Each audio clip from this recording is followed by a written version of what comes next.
Deixa eu. Aí, agora sim. Agora gravando aí. Bom, em relação então à nossa aula de hoje sobre obesidade, né? Eu começava falando em relação às pessoas que querem partir para essa área clínica, aonde vamos ter aí provavelmente uma grande demanda a ser atendido de pacientes com quadro de sobrepeso, com quadro de obesidade, e que hoje, né, a gente acaba tendo cada vez mais nos nossos consultórios, os ambulatórios, os reflexos, né, desse tipo de tratamento, né?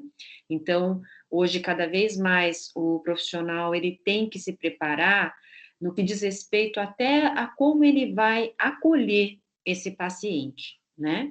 Porque a partir desse momento que ele tem esse acolhimento, ele pensa na questão comportamental, às vezes antes da questão técnica, de quantidade calórica, né? Ele tem que pensar em como ele vai tomar atitudes e mesmo aquilo que ele vai colocar na sua ficha de anamnese, que vai ser a grande ferramenta, inclusive, para ele fazer essa sintonia, né, com esse paciente. Então, às vezes eu ouço alguns alunos que estão em clínica hoje, estão estagiando em nutrição, na área de nutrição clínica, em clínicas, né, não em hospital, e às vezes elas vêm com alguns questionamentos, né? Mas, professora, não vi nenhum tipo de cálculo, né? De calorias que foi dado para esse paciente, né? É, é assim mesmo, né? Muitas vezes acaba ficando um pouco de dúvida aí. É assim mesmo. Em alguns momentos, o profissional, não adianta ele trabalhar com valor calórico de 2.000 calorias, 1.500 calorias, para um paciente que ele come infinitamente mais do que isso, né? E uma outra questão, às vezes a gente precisa ir com as estratégias, de forma que ele se reconheça no que diz respeito àquilo que ele poderia minimizar para essa grande ingestão não acontecer, né? Porque a questão do sobrepeso e da obesidade, ela está hoje cada vez mais sendo ligada a um comportamento alimentar que está ligado ao emocional, né? Então, outro dia até eu ouvi, né, em relação a hoje as pessoas com a síndrome da cabana, não sei se vocês já ouviram esse termo. Essa síndrome da cabana, ele hoje está surgindo em função da pandemia, né? As pessoas foram tão assim trabalhado a questão do cuidado, de não sair de casa, de todos os cuidados que têm que ser realizados aí, de higienização, de enfim, não se contaminar, né? Que isso, lógico, a gente, houve essa necessidade, né? Mas as pessoas acabaram entrando por um caminho aonde elas ficaram num ostracismo, né? Ficaram muito reservadas em casa. E às vezes é isso, né? O que a Luciana está falando, não quer mais sair, tem medo de sair, mesmo que hoje exista alguns cuidados que estão sendo cada vez mais tomados aí por conta das lojas abertas, os restaurantes, os estabelecimentos abertos. Hoje a gente tem a questão da vantagem da gente pedir tudo pela internet e ainda somado àquilo que a pessoa está numa condição onde emocionalmente ela está abalada, né? Porque tudo que a gente fala aqui, né? Quando sai fora da curva de Gauss, ou para mais ou para menos, é porque há algo aí que precisa ser modificado, há algo aí que precisa ser trabalhado, né? Então, muitas vezes, por conta dessa síndrome da cabana, também pode ter surgido o quadro de obesidade, né? Ficou muito confinado. E isso pode ter ocorrido aí em função desse, dessa demanda de informações, né, veículos, redes sociais, enfim, e acabou muitas vezes trazendo aí um estresse tão grande, uma angústia, né, uma frustração, não pode sair de casa, não tem o que fazer, enfim, tem que aguentar, né, aquela situação, e aí muitas vezes somado a um trabalho que home office, que acaba também propiciando, muitas vezes, uma demanda maior do que se trabalhava quando era presencial. Então, somado a tudo isso, a gente precisa entender um pouquinho esse paciente, por isso que eu falo, coloque nessa ficha de anamnese tudo o que você pensar antes de você atender o paciente, tenta colocar nessa ficha de anamnese tudo o que poderia ser ferramenta para você trabalhar com esse paciente no paralelo, porque não adianta você chegar para ele e dar uma dieta pronta, olha, você vai comer isso daqui vai ser substituído por isso, enfim, porque às vezes a gente precisa trabalhar muito esse emocional também, e às vezes até ver a possibilidade de encaminhar para uma pessoa que é ligada à área de psicologia, às vezes até psiquiatria, né? Então, isso tudo a gente precisa de ter esse feeling para melhor ter essa adesão e começar a melhorar, né, esse quadro aí de obesidade, né? A Mirene está contando aqui que tem uma vizinha que só sai com 2 máscaras e 2 luvas e sai só extremamente obrigada. Ah lá. Então, tá vendo? Já está vivenciando aí próximo de você, né, Mi? É isso aí. As pessoas estão muitas vezes com essa coisa do confinamento, né? E, enfim. Então, isso tudo nós vamos ter que trabalhar. Vocês aí que vão, com certeza, ainda sentir esses reflexos daqui a pouco, né, porque já estão no 5º semestre, daqui a pouco estão formados aí, e quem tiver esse interesse, a gente já vai ter uma somatória daquilo que a gente já tinha anteriormente, da demanda grande de pacientes nos nossos consultórios, nos nossos ambulatórios, com esses quadros de obesidade, sobrepeso, e ainda somado aí a essa pós-pandemia, né, que provavelmente vocês vão acabar pegando aí com os reflexos disso. Então, mais importante do que instituir valor calórico para esses pacientes, nós vamos ter que trabalhar. Primeira coisa, comportamento alimentar e a quantidade num paralelo, tá? A qualidade, ela vai ser a última coisa que nós vamos falar. Porque se a gente começar também a falar de qualidade, tem que comer muito FLV, FLV, FLV. É lógico que é importante, mas às vezes nesse primeiro passo, que são várias etapas, talvez não seja o momento ainda de ser falado do que é uma alimentação saudável, né? Como é que a gente vai introduzir essa alimentação saudável dentro desse contexto.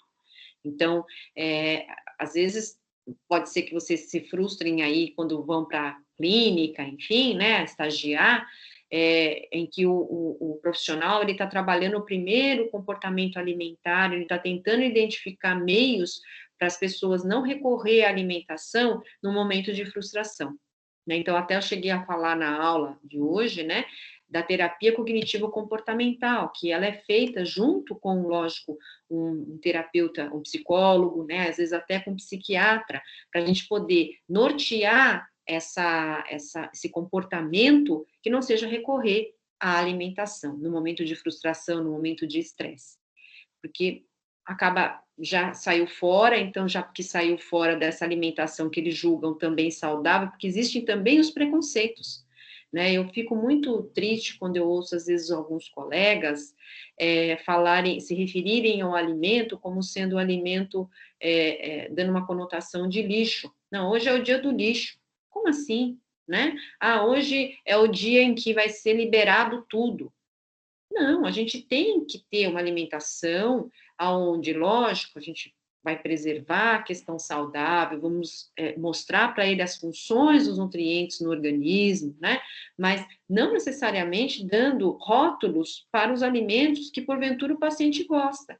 Porque se você já der o rótulo, obviamente, quando ele comer, ele não vai falar para você, né? E se ele já comeu fora, ele já vai entrar num ciclo de sempre ficar comendo fora daquilo e não vai seguir nunca, né? A Bianca está comentando aqui, adoro essas falas aqui. Deixa eu só abrir aqui.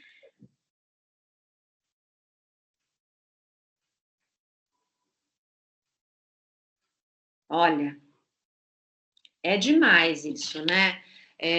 Aqui a Bianca está colocando um relato aqui, um depoimento da mãe, né, que tinha lá o quadro de obesidade e aí voltava chorando para casa. Então, quer dizer, é muito complicado isso, né?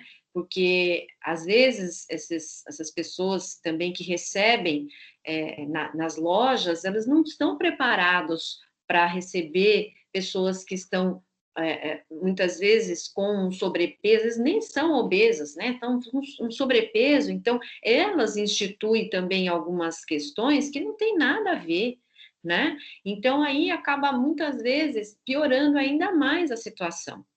Né? Então, existem formas de abordagem, existem formas que a gente vai trabalhar, e não vai ser você, nutricionista, que vai, mais uma vez, colaborar com aquilo que está aí sendo veiculado. Né? Então, é muito pelo contrário, nós vamos ajudar, contribuir, e acho que uma das primeiras perguntas que a gente pode fazer para esse paciente é se ele se gosta, né? Como que é o se gostar, né? O que ele faz, o que acontece, o que ele julga que ele recorre a essa alimentação no momento em que ele muitas vezes está frustrado e no momento que ele está triste, o que ele costuma fazer? E aí a gente vai pegando, né, as diretrizes. Inclusive, acho que uma ferramenta que nos ajuda muito mesmo o fato de você pedir para ele registrar, né, aquele registro alimentar, às vezes de 3 dias, que é quando ele fala momentos em que ele. Sentimentos. Então, ele coloca o sentimento antes dele se alimentar e após ele se alimentar. Outra dica, com quem ele se alimentou? Que às vezes o fato dele estar junto com uma pessoa, dependendo da pessoa, traz tanto estresse para ele que ele acaba comendo até mais. Ou ele não come na frente dessa pessoa porque ele termina a refeição com essa pessoa e come escondido, que é pior ainda, né? Então, essas relações são muito importantes. Então, às vezes a pessoa fica tão ansiosa e ela aprendeu que essa ansiedade ela resolve comendo, porque traz uma questão química que a gente não pode falar que não, porque acontece mesmo, né? Uma sensação, muitas vezes, de prazer aí, que aí vem junto o quê? Após o prazer, vem também junto a frustração, vem junto o remorso, puxa, por que eu comi? Né? Então, a gente tentar desvincular um pouco. E como fazer isso? Então, às vezes, não é dando uma dieta fechada, engessada, que você vai conseguir isso. Você tem que ter esse feeling aí para estender a mão para o paciente e trabalhar ao lado dele, não contra ele. Porque muitas vezes o paciente, ele já está contra ele, né? Ele está instituído ali num contexto onde ele tem auto-julgamento que não confere. Todo mundo tem a sua beleza, né? Todo mundo tem o seu lado bom e o lado que não é tão bom assim. Desde a personalidade até os comportamentos humanos, enfim. Então, acho que é isso que a gente precisa resgatar junto. Começa a trabalhar muito esse contexto de comportamento alimentar nesse momento, né? Aqui a Mirene está falando também, já percebi comportamentos em obesos que se mostram extremamente eufóricos e dizem que a comida não é uma válvula de escape, parece que negam a situação. Exatamente, nega mesmo, né? E às vezes não é nem por mal, mas sabe aquela questão do comer intuitivo, né? Muitas vezes a pessoa, ela come, mesmo não estando tão boa a alimentação, ela come independente daquilo que foi preparado, né? Ela come sem prestar atenção, então muitas vezes ele relaciona que o fato dele estar, o momento que ele está consumindo os alimentos é o momento em que ele senta à mesa, e muitas vezes ele belisca o dia inteiro. Muitas vezes, na hora que ele está preparando a refeição, ele já está comendo, e na hora que ele vai sentar-se à mesa, ele já, muitas vezes, comeu a quantidade maior do que seria necessário para ele. Só que ele ainda não se deu conta disso. Vocês sabem que até, pensando nessa questão, teve um estudo uma vez que eles fizeram com umas pessoas na porta do cinema, né, onde eles deram 2 baldes de pipoca de 5 dias. E não era uma pipoca que estourou na hora, uma pipoca de 5 dias já. E aí eles experimentaram a pipoca, né? E viram que a pipoca não estava tão gostosa. E aí, para um grupo, foi dado o balde maior. E para o outro grupo, foi dado um balde médio com essa pipoca de 5 dias.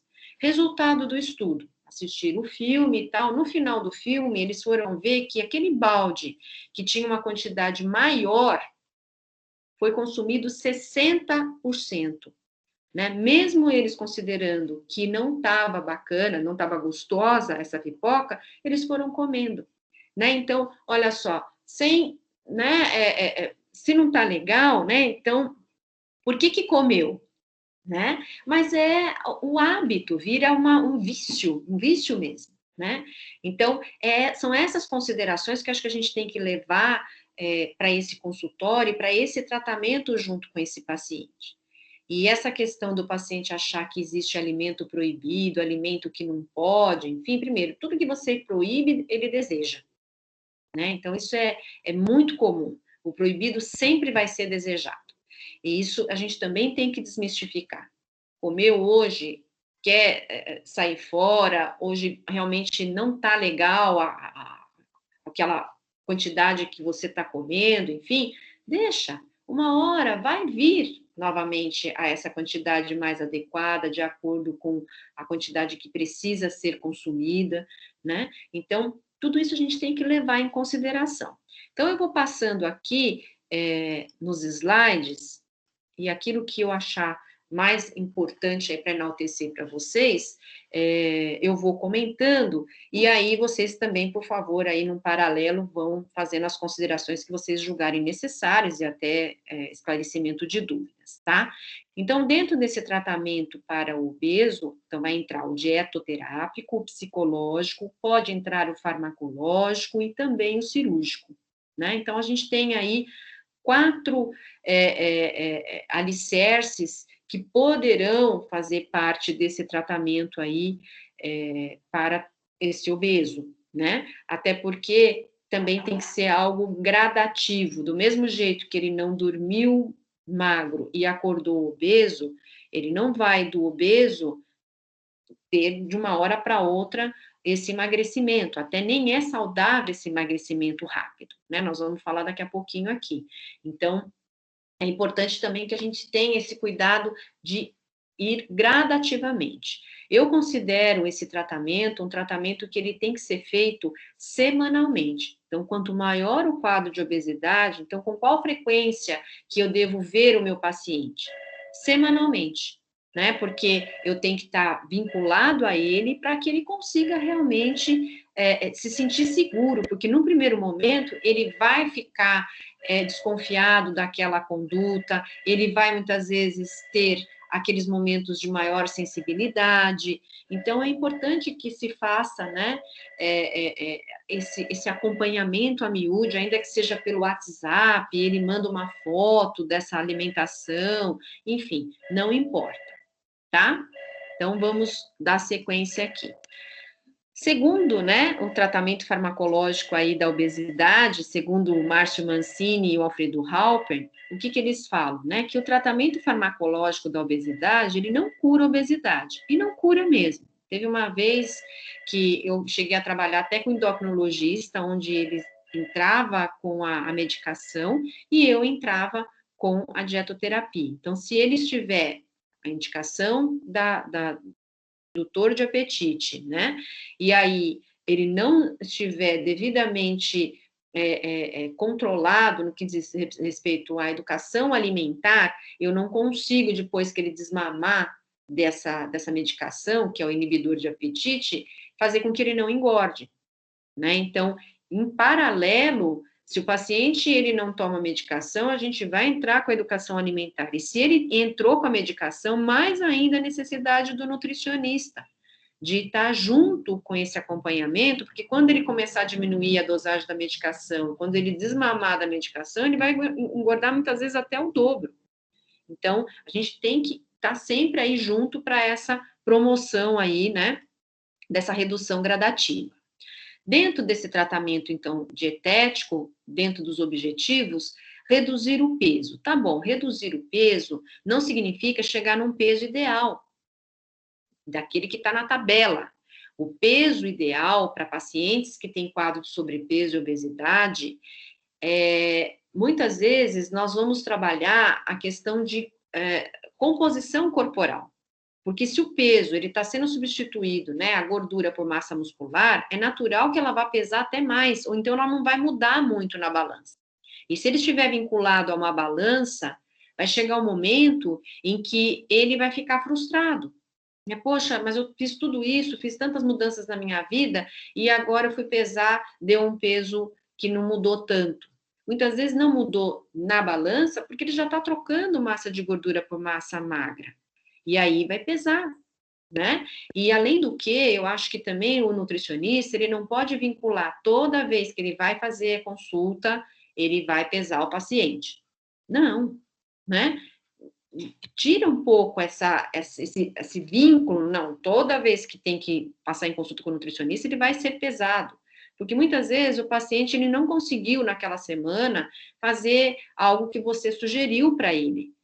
Aí você vai pesar, é óbvio que pode dar até um peso a mais, né? Então, isso vai, mais uma vez, intimidar o nosso paciente, trazer um constrangimento na hora da consulta, né? Ele vai ficar chateado. E para que nós vamos trabalhar ter todo esse cuidado de conversar com ele, se eu falar, olha, então agora nós vamos pesar você, né? Então antes de chegar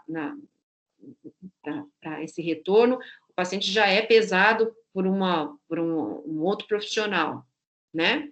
Então, outro profissional que eu digo assim, às vezes é um nutricionista que está na clínica, porque ele faz só a triagem dos pacientes, né?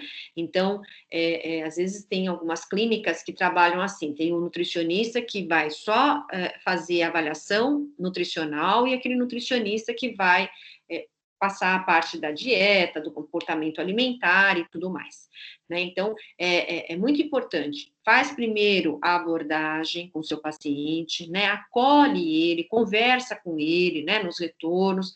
Aí depois você pergunta para o seu paciente: você quer se pesar hoje? Tiveram pacientes que falaram para mim não. Né? Aí tem gente que me pergunta assim, mas como é que você vai, que indicador que você vai usar para saber se o seu paciente está tendo adesão ou não? Pelo próprio recordatório alimentar, você consegue identificar isso, né? Pela própria fisionomia, depois de um certo tempo na clínica, você vai saber se aquilo que você viu do paciente, por isso que a questão física é muito importante, a avaliação física é extremamente importante. Né? Porque às vezes o paciente ele não mudou nada na balança, mas ele fala assim para você: olha, você sabe que a minha calça está ficando mais larga. Os meus amigos estão falando que eu estou emagrecendo. E às vezes você vai pesar o paciente e não mudou muito ali. Né? Porque às vezes, principalmente com essa falação toda, a expectativa dele está ficando cada vez mais alta. Né? E de repente não mudou tanto. Né? Então, mais do que a gente pensar nessa condução de ter algum indicador são vários indicadores, não é só o peso que vai direcionar isso, né? Então, isso também é importante aí falar para vocês como condutas a serem tomadas diante desse processo, tá? Então, aqui, né, introduzir bons hábitos alimentares e não reduzir simplesmente o valor calórico por um determinado tempo. Então, como eu falo, né, caloria é algo que está em paralelo, ele não vai ser o ator coadjuvante aí, encorajar o paciente que ele é o ator principal, então isso também é muito importante. Muitas vezes, o fato de ele passar com o nutricionista, ele delega única e exclusivamente a você a responsabilidade dele perder peso. Se ele não conseguiu perder peso, ele vai culpar quem? O profissional, né? Então, é muito importante que a cada retorno você vá checando com ele aquilo que ele está fazendo, de acordo com o que você orientou, e aquilo que ele, por ter passado no nutricionista, mas só que ele não está cumprindo. Ele não está conseguindo fazer. Então, nós vamos ver qual o melhor caminho para ele conseguir fazer. Né? Não vamos, logicamente, julgar porque ele não conseguiu fazer, nós vamos ajudá-lo. Mas o que ele não pode é ele fazer tudo fora daquilo que você está orientando e culpar você por não ter conseguido perder peso. Sabe que há pouco tempo estava conversando com um colega, né?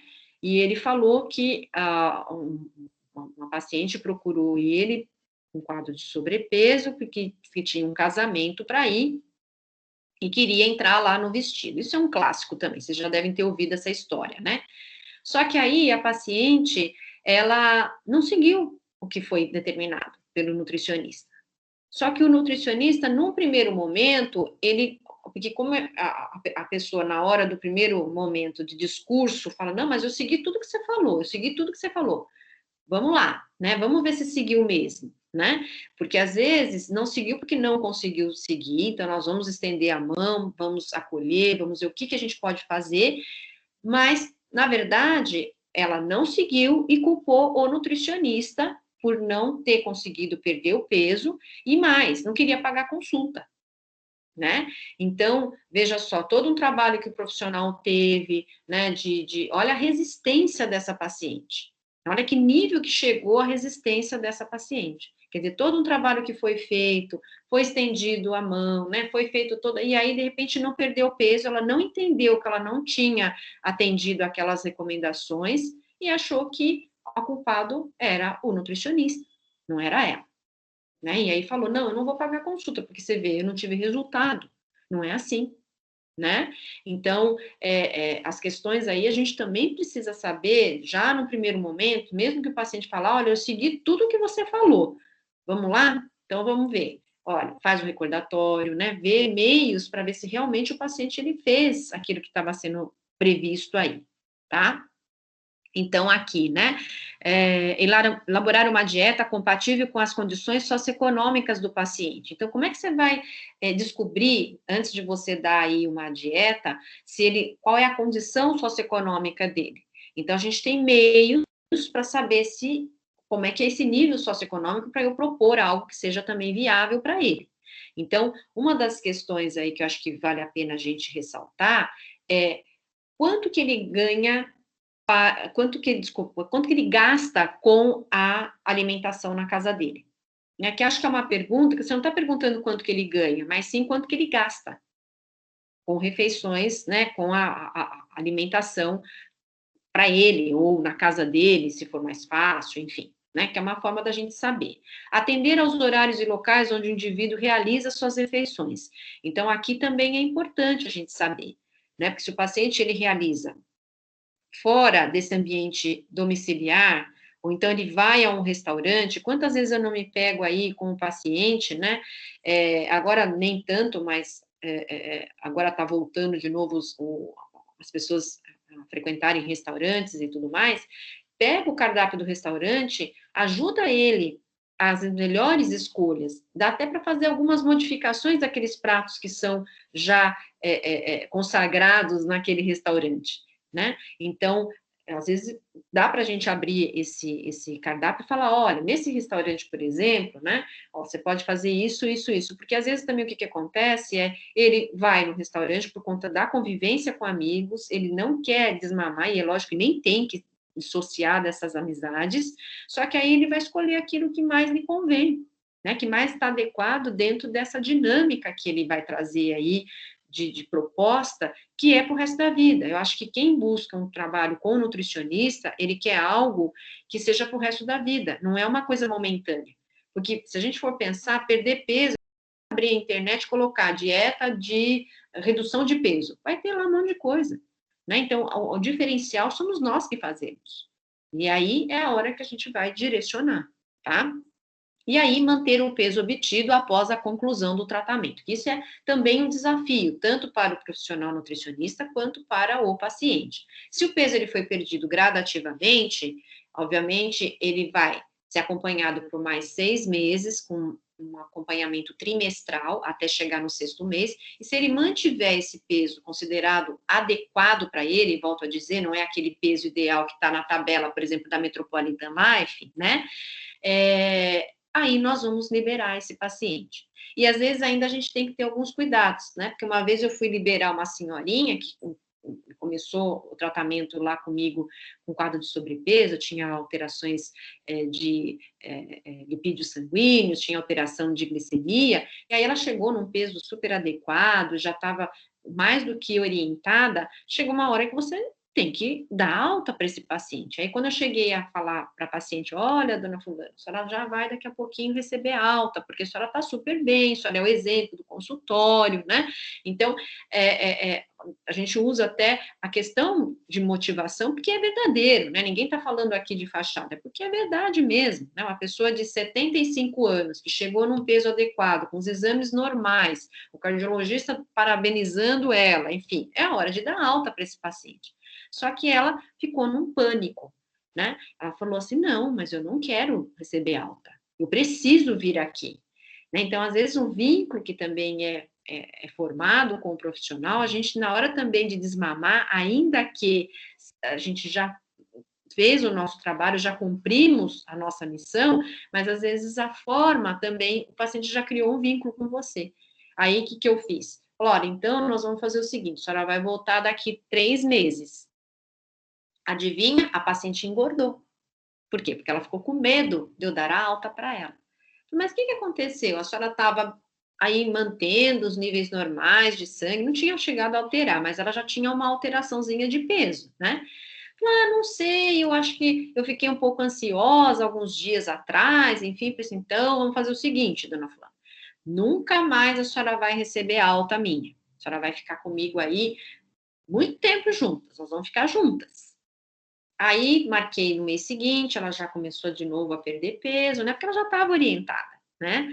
Aí foi mais um mês, ok. E aí, aos pouquinhos, sem que ela percebesse, eu fui dando distanciamento dos retornos dela, né? Para que ela não percebesse esse desmame assim. Porque quando fala não, não vai mais ver, né? O profissional, às vezes ele fica meio assim, ansioso, né? Principalmente pessoas nessa faixa etária, muitas vezes ele cria um vínculo com o profissional, um vínculo emocional mesmo, que muitas vezes são os únicos que dão atenção para ele, sendo um paciente idoso, né?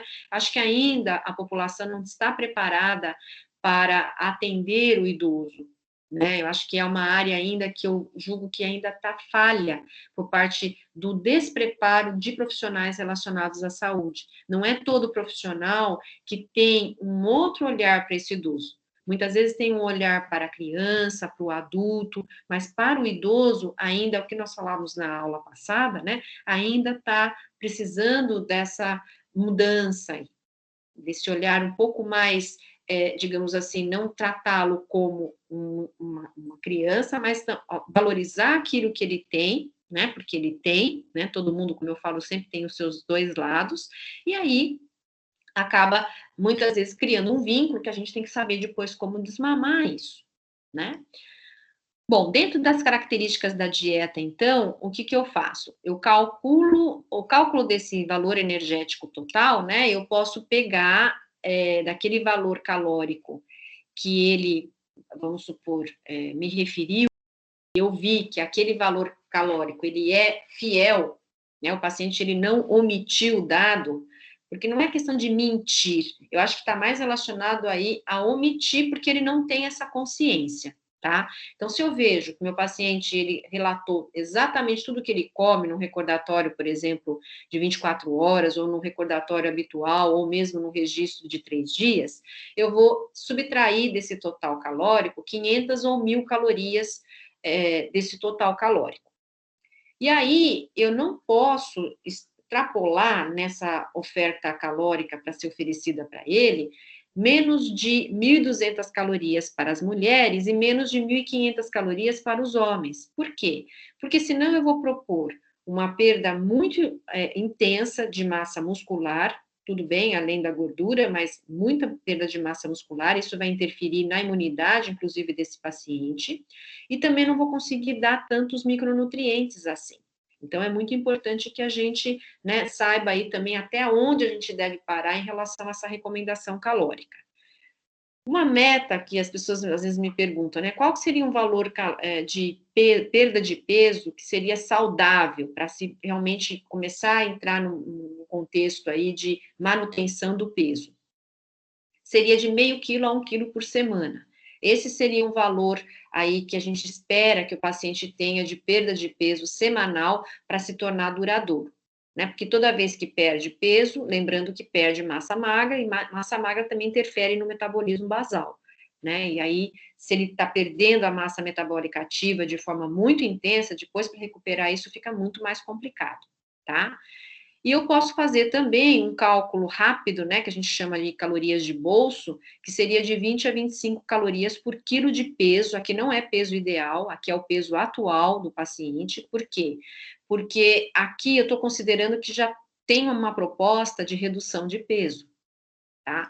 Então é muito importante aí que a gente também saiba ter estratégias aí para que a gente possa atender a necessidade.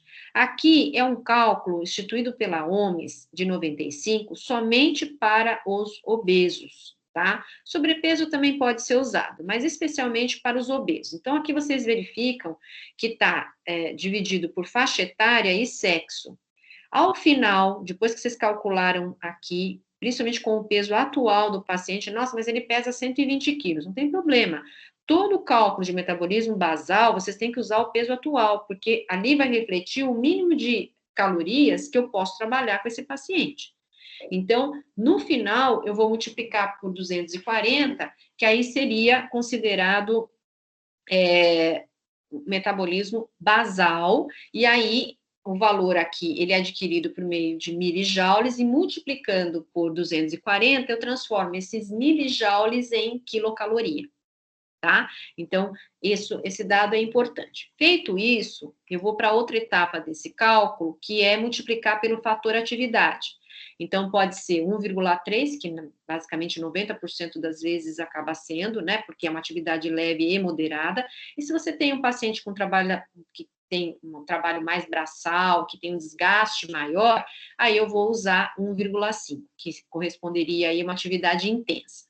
Desse total, é aquilo que ele vai manter. Se eu der esse valor multiplicado pelo fator atividade, é um valor que vai manter ele nos 120 quilos. Para que a gente possa estimular essa perda de peso, eu vou subtrair 500, 800 ou até 1.000 calorias, porque aí eu consigo realmente trabalhar aí essa perda de peso, considerando aí de meio quilo a 1 quilo por semana. Tá? Então, desse total aqui, que é a necessidade energética total, eu posso subtrair 500 a 1.000 calorias, tá? E aí eu vou trabalhando aí gradativamente. O paciente perdeu peso, chegou no que a gente chama de platô, que é quando ele, mesmo considerando aquela quantidade calórica, ele não perde mais peso, eu faço um novo cálculo, provavelmente com um novo peso, né, peso atual, e aí eu vou ver se eu vou subtrair 500 calorias ou até 1.000 calorias desse total calórico.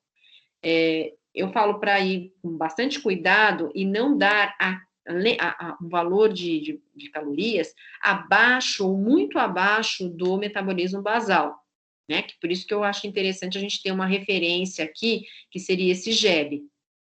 Muito abaixo desse metabolismo basal, o que, que vai acontecer?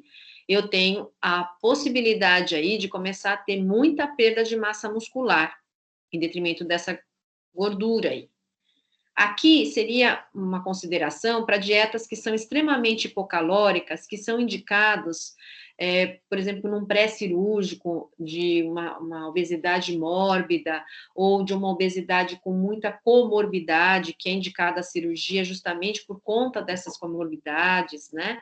Então, aí, esse valor calórico, ele tem que ser controlado não só pelo nutricionista, mas ele tem que ter toda essa alteração controlada, a alteração metabólica e muitas vezes bioquímica, por médicos junto, né, fazendo a supervisão junto, para ele não ter quedas importantes, inclusive de glicemia e ter aí processos de alteração de pressão, enfim, né, e aí que possa trazer prejuízos para o nosso paciente. Então, é muito importante aí que, se for trabalhar num spa, né, então ele vai ser monitorado aí com 400 a 800 calorias, porque ele tem que perder peso muito rápido em função de uma necessidade, de uma comorbidade, né, aí é uma situação ímpar, tá?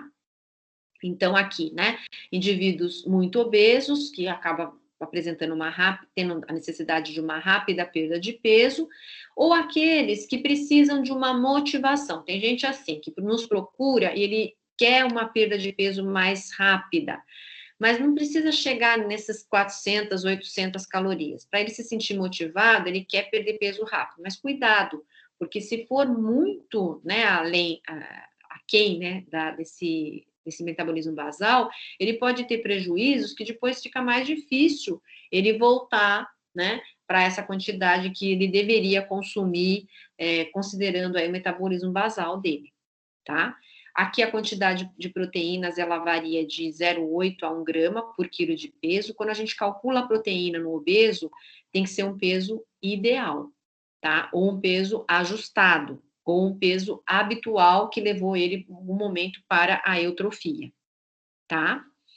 Bom, aqui em relação após feito aquele cálculo de NET, né? Então, ou que pode ser um GEB vezes fator atividade, ou o NET mesmo, 20 a 25 calorias por quilo de peso, eu vou fazer a distribuição calórica. Então, seria de 50 a 60% de carboidratos, de 20 a 30% de lipídios e de 15 a 20%, ou de 0,8 a 1 grama por quilo de peso ideal, e aí não extrapolando na quantidade de 100 gramas por dia de proteína. Isso, na prática, acaba ficando difícil na hora de montar o cardápio. E fazendo uma consideração importante, o carboidrato, se o paciente ele gosta de consumir aí doces, enfim, no máximo 10% desse total calórico, tá? Dentro dessa proposta de 50% a 60% de carboidratos, no máximo 10%. Porque aí a gente consegue também, principalmente junto com a fibra solúvel, né, que provavelmente esse alimento à base de açúcar, doces, ele tem que ser consumido sempre junto com uma fibra solúvel, para que ele não tenha alto índice glicêmico, que estimule a hiperinsulinemia, e estimulando a hiperinsulinemia, ele tem refeições com mais, digamos, ansiedade, né? Ele acaba muitas vezes trazendo aí essa situação, tá? Bom, o que mais? Fibras de 20 a 30 gramas por dia, antioxidantes, que também são importantes, né? Aqui já falado, então, vitamina A, C, E, minerais, zinco, cobre, selênio, manganês, magnésio, o próprio cromo, que já foi falado aqui. E, além disso, também, a gente tem a questão do cálcio, né? Que eu comentei lá com vocês, na aula, né, que tem estudos que apontam que a quantidade de cálcio em nível sanguíneo, ela acaba podendo interferir também na diminuição da queima de gordura corporal. Né? Então, quanto menor a quantidade de cálcio, muitas vezes de nível sanguíneo, ele pode potencializar no estímulo de vitamina D, e a vitamina D, ela é, para alguns autores, até chamado um pró-hormônio, né? E aí, a partir do momento que estimula a vitamina D para aumentar a biodisponibilidade desse cálcio, eu posso estar trazendo aí uma situação de menor perda de gordura corporal, tá? Então, às vezes, até uma indicação, né, para a gente manter um peso mais adequado, o ideal seria que utilizássemos aí o parâmetro bioquímico cálcio total calcionizável, para que a gente possa realmente ter aí um controle maior desse peso. Tem até na revista Nutrile, falando lá, acho que é do SBAN, né, a revista Nutrile, de uns anos atrás, que mostrou a relação de quanto maior era o IMC, menor eram os níveis de lipídio, de cálcio sanguíneo, tá? Então, isso também é importante aí falar para vocês. Em relação à recomendação de edulcorantes, que eu já comentei, e mais importante do que tudo, né? Quem é meu paciente? Essa individualização da dieta, ela é importante para a gente estabelecer perfis para melhor alcance dos objetivos. Então, ele é o ator principal. Ele vai ter que ter situações em que eu posso trabalhar aí com a questão de ajuda nessa adesão. Como eu faço para ele ter essa adesão? Né? Então, para começar a história, o paciente, se ele não dorme direito, ele tem que ter um sono tranquilo. Por quê? Porque durante o sono, se ele dorme pouco, ele não vai fazer lipólise. Então, a primeira coisa, né, é ele ter um sono tranquilo. Então, quantas horas o senhor dorme? Né? Ah, eu não durmo bem, enfim. Então, vamos fazer montar estratégias aí que ele possa também ter um sono tranquilo, porque isso diminui a ansiedade durante o dia, porque com sono, trabalhar, ele provavelmente vai buscar alimentos que são mais, digamos assim, ricos em calorias e engordativos, né? E, além de tudo, ainda ele não faz a lipólise, como deveria. Então, é uma das formas aí da gente também melhorar essa questão. Diagrama dos círculos. Então, após o preenchimento dessa ficha de anamnese, onde você, enquanto profissional, você já viu, já identificou pontos importantes, nós vamos trabalhar aí com esse funil, né? Então, o que é o diagrama dos círculos? Consiste em estabelecer metas a serem atingidas pelos pacientes. Então, quais são as etapas? Se você identificou que ele come muito açúcar, muito doce, muito alimento que tem gordura, que estratégia você vai, junto com ele, trabalhar para que ele tenha uma redução, né? Então, olha, a primeira meta é a gente tentar fazer melhores escolhas. Essa questão mesmo que eu falei para vocês, de se ele tem o hábito de comer muito fora de casa e vai num determinado restaurante, é abrir o cardápio e, junto com ele, dar estratégias para ele minimizar um pouco esse consumo, né? Além disso, né, tem também aí a questão de a gente estimular, no caso aí, o FLV, mas a gente precisa ver, né, no primeiro momento, será que é interessante eu falar para ele o consumo desse FLV? Precisa ver, né? Então, a gente precisa ver quais aquilo que eu vejo de situações aí dentro dessa prática, para que eu possa ter estratégias para melhor conduzir as situações, tá? Como estimular, né, este autocuidado? Então, o que o paciente deve se perguntar, né? Então, você pode dar uma relação de perguntas ou algumas dessas perguntas aqui que eu coloquei para vocês, para eles começarem esse autocuidado, né? Então, você precisa perguntar para o paciente que mudança você quer fazer. Se pergunte que mudança você quer fazer. O que você acha que não está legal na sua vida? Quais os motivos para você mudar? Porque, às vezes, por meio desses motivos, é que ele vai ter a motivação para ele não sair tão fora daquilo que você vai preconizar para ele futuramente em termos de quantidade. O que eu quero alcançar com essa mudança? Qual o seu objetivo? Né? Eu quero, sei lá, ir para a praia, eu quero melhorar meu exame de sangue, eu quero ter melhor qualidade de vida, estou me preparando para a velhice. Enfim, vamos ver o que ele vai responder, né? Quais as estratégias, instrumentos eu planejo usar? Então, isso tudo, olha lá, falando para o paciente se perguntar. Porque aí é uma hora que ele começa a também sair dessa questão de ele achar que você é responsável por tudo e ele passa a ser responsável também, né? Então, aqui as perguntas, né, que vocês já devem ter visto lá na aula, então, como outras pessoas podem me ajudar? Eu acho que isso também é muito importante. Às vezes, no ambiente que a pessoa está inserida, um momento em que estimula essa pessoa a, muitas vezes, buscar alimentos e bebida alcoólica, né, que hoje também a gente tem uma grande demanda aí de pessoas usando muita bebida alcoólica, até para a questão da frustração mesmo, né, que muitas vezes por conta da pandemia, enfim, o contexto emocional, é muito importante que o ambiente que ele está inserido, como é que ele vai fazer para não se dissociar dessa sociedade e, ao mesmo tempo, ele conseguir ter o apoio dessas pessoas, né? E como monitorar o meu progresso.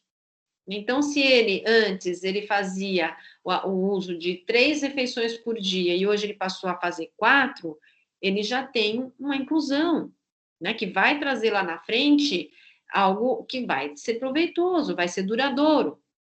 Então, é uma situação aí que a gente precisa de pensar. Como usar o Mindful Eating? Então, o não julgamento, não se culpar, né? Mente de principiante, então usar o alimento aí de forma gradativa, né? Aquilo que eu comentei muito lá na aula com vocês, então, é experienciar, sentir todos os sabores, então, fazer da refeição um ritual, né?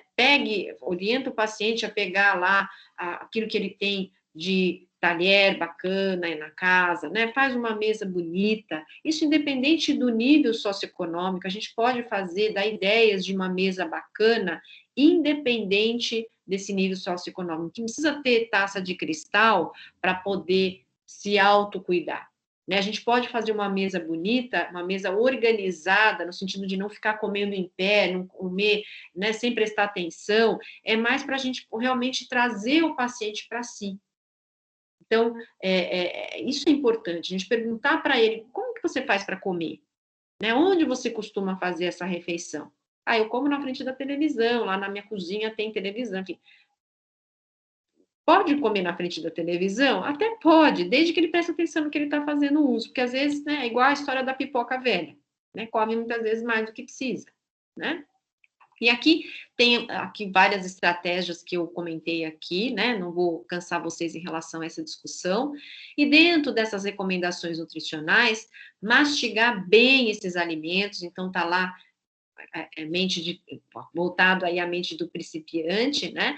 Então, vai cuidadosamente mastigando, eu costumo falar para os meus pacientes 10 vezes de cada lado, porque é uma proposta que ele vai, com certeza, trazer ali uma saciedade, né? Ele vai perceber, inclusive, essa saciedade, porque tem gente que, às vezes, pessoal, ele confunde saciedade, apetite, fome, sede. Então, o que que ele tá?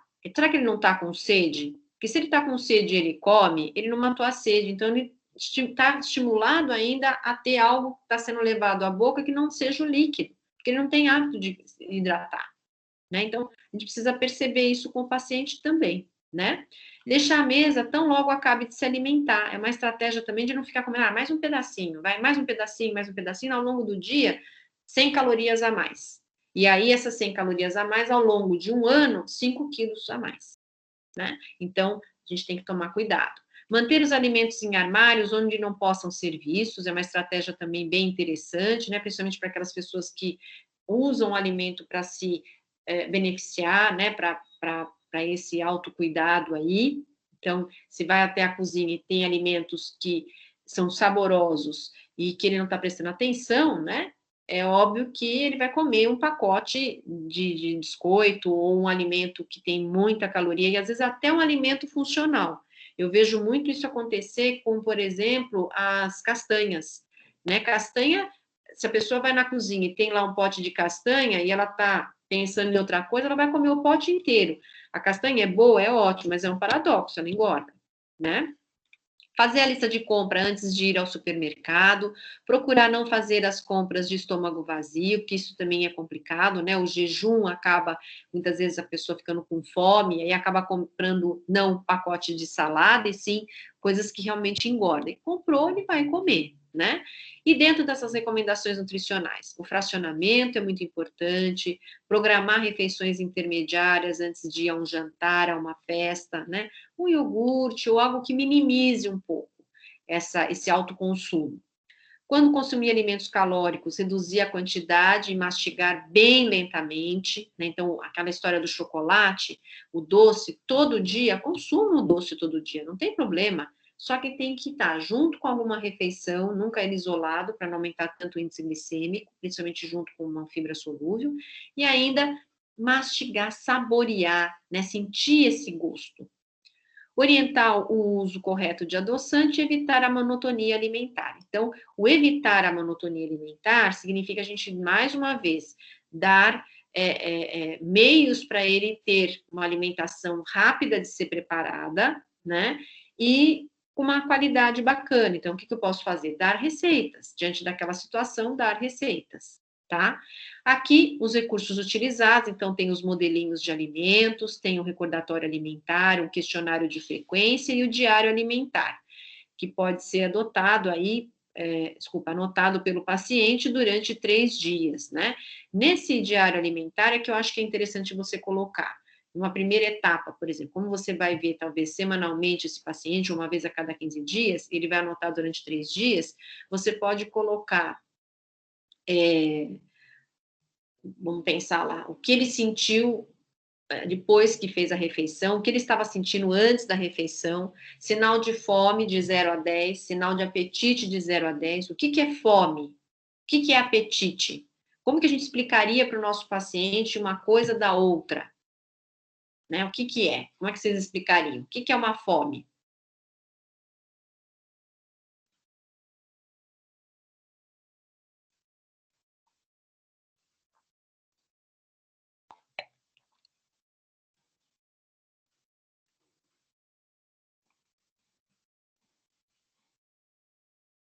Hein, pessoal? O que é fome? Oi, professor. Oi. A Fome. fome, eu sempre penso na diferença, fome e vontade de comer, tipo assim, você tá com fome, então você comeria um arroz e feijão? Comeria, porque eu tô com fome.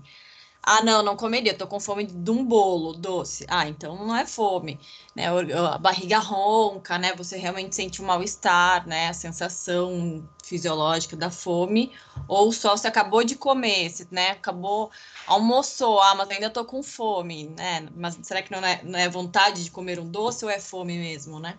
Isso. Nesse Isso, sentido. perfeito, Emília. Então, isso tem que ser muito esclarecido para o nosso paciente. Na hora de anotar para a gente, né, de 0 a 10, antes dele se alimentar e depois que ele se alimentou, muitas vezes. É uma forma da gente ter aí as estratégias, né?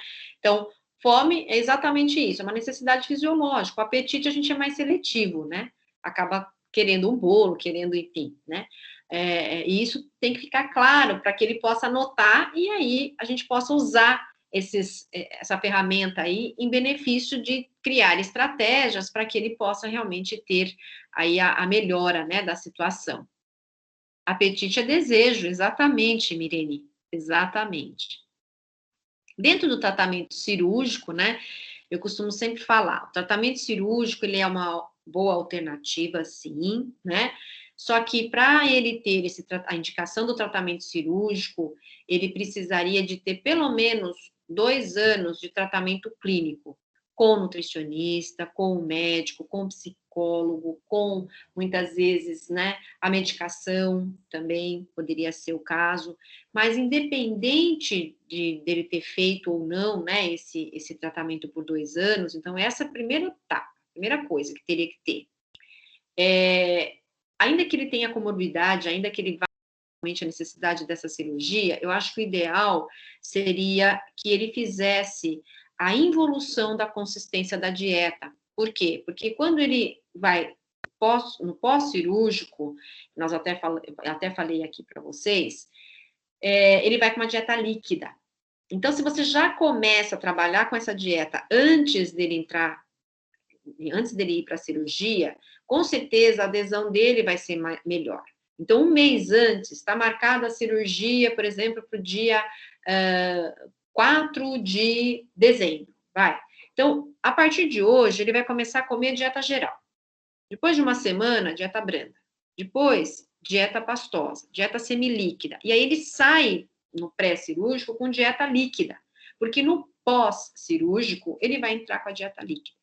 Né? Então, acho que é uma forma da gente começar a conscientizar essa cabeça do paciente, né? De não ter aquela mudança só aqui no estômago, não ter a mudança em nível daquilo que ele pensa, aquilo como seria algo ideal para ele, né? Porque se ele não está preparado do ponto de vista emocional também para encarar uma cirurgia como essa, mesmo que ele tenha comorbidade, ele não vai ter sucesso nesse tratamento. É aquelas histórias que a gente ouve do tipo, o paciente ele teve um quadro de alcoolismo no pós-cirúrgico, ou ele se transformou em alcoólatra, porque a comida, como tem espaço menor e ocupa mais, ele resolveu ter uma outra compulsão. Antes era a alimentação, agora é a bebida. Ou então, ele se transformou num bulímico, ele come desde que ele possa vomitar, porque ele não consegue comer grandes volumes. E aí vai, né? O reganho, muitas vezes, de peso no pós-cirúrgico também já é visto aí na comunidade científica. Então, olha quantos fatores estão vinculados aí a essas situações, tá? Então, isso é bastante importante, né? A gente ir desmistificando para ele, e às vezes até é legal ele participar de grupos, né? Então, você trabalhando aí junto com um cirurgião, né? Normalmente é o gastro que faz essa cirurgia. Então, de repente, você tem uma equipe, né? Fazer parte dessa equipe, que tenha lá o psicólogo, tenha lá um grupo de pacientes que já fizeram a cirurgia, onde ele vai ter a troca com as pessoas que já fizeram a cirurgia. Então, monta grupo de compartilhar mesmo, grupo de apoio, onde ele vai poder solucionar as suas dúvidas, ele vai, depois da cirurgia, ajudar as pessoas que ali estão prestes a fazer a cirurgia, né? Então, é uma forma de conscientização com esse paciente. A gente pode e deve, né, fazer esse tipo de trabalho aí com o paciente no pré-cirúrgico já, porque tem muita gente que fala, mas o paciente não consegue ter adesão a nada, ele tem a dieta líquida, ele pega a pizza, bate no liquidificador e come a pizza porque transformou em líquido. Tá bom, mas você deu para ele meios para ele melhorar isso? Se você não trouxe ele para essa realidade, não adianta você depois querer cobrar que o paciente vai fazer, né? Então, a gente tem que se colocar lá no lugar do paciente, porque é fácil falar, né? Fazer é uma outra história. Complicações pós-cirúrgicas. Então, olha quanta complicação. Por isso que ele tem que tomar cuidado, olha lá. Morte durante a cirurgia, né? Dependendo do volume, inclusive, de anestésico que é usado, quanto mais o paciente é obeso, então isso pode dar um choque anafilático, ele pode realmente ir a óbito. O próprio tromboembolismo pulmonar, que ele também, onde forma coágulos, né? Que isso pode dificultar a respiração, muitas vezes o paciente pode ir a óbito em função disso. A deiscência da sutura, o que é deiscência, né? A ruptura de uma sutura logo no pós-cirúrgico, devido ao próprio volume, né, corporal. Muitas vezes a anastomose ela não consegue, por causa dessa tipo de pele, do tipo de alimentação que porventura ele fez no passado, enfim, né? Então, é importante que também isso seja colocado, né? O que mais? Infecções, hemorragias, né? Também aí as alterações eletrolíticas, então, às vezes o paciente ele passa a ter muito quadro de náusea, vômito, até a própria síndrome de Dump mesmo, então ele pode ter muitas alterações eletrolíticas, ficar desidratado, até porque, né, ele tende a perder muita massa muscular no início. Nas primeiras semanas, tem paciente que chega a perder 10 quilos em uma semana. E com isso vai o quê? A água, né? E toda vez que a gente perde massa muscular, a gente perde água corporal. Então, se você não orientar também quanto à hidratação no pós-cirúrgico, vai ficar mais complicado ainda para esse paciente, né?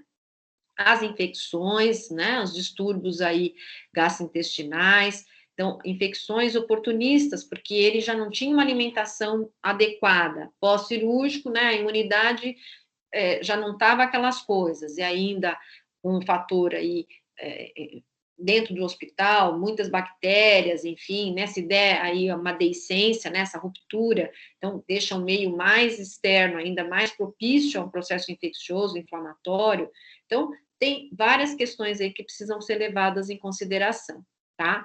Dentro dos cuidados nutricionais na cirurgia, então, lógico, né, nós vamos promover a perda de peso, e prevenir o desenvolvimento de deficiências nutricionais. Então, aqui, um respaldo que acho que fica mais fácil da gente controlar, já entrar com um suplemento, que pode até ser um Nutri-Drink, né, um Nutren, enfim, um suplemento, o Ensure, que seja, suplemento proteico-calórico no pré-cirúrgico, nesse momento que ele está lá se preparando para a cirurgia, que vai dar continuidade depois no pós-cirúrgico, meio que se ele possa fazer as reservas aí nesse pós-cirúrgico, tá? E diminuir também, né, as comorbidades aí. Aqui eu estou só destacando aquilo que eu julgo de mais importante.